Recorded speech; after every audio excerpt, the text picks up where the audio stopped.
Welcome to Kenton's videos. Enjoy the video. In this video, I will explain how to make an omelet in the oven.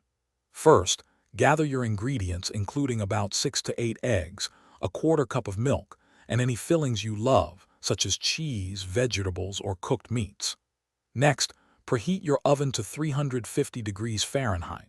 Finally, lightly grease an 8 by 8-inch oven-safe dish or a 9-inch pie plate to ensure your omelet doesn't stick. Now, crack your eggs into a bowl, add the milk, and season with salt and pepper to taste.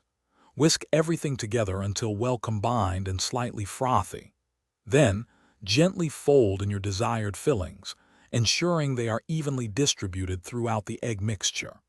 Carefully pour this mixture into your pre-greased oven-safe dish, spreading it out smoothly for consistent thickness. Place your dish into the preheated oven and bake for approximately 25 to 30 minutes. The cooking time may vary slightly depending on your oven and the depth of your dish. You'll know it's ready when the center is firm to the touch and the edges appear lightly golden brown. For a final check, insert a knife into the center.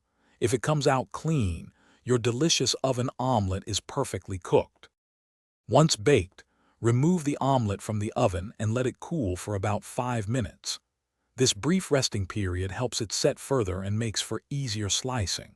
Slice your fluffy oven omelet into individual portions and garnish with fresh herbs like chopped chives or parsley for an extra touch of flavor and color.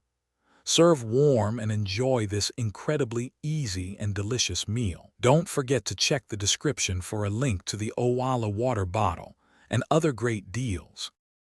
Thanks for watching. Consider subscribing if we helped you.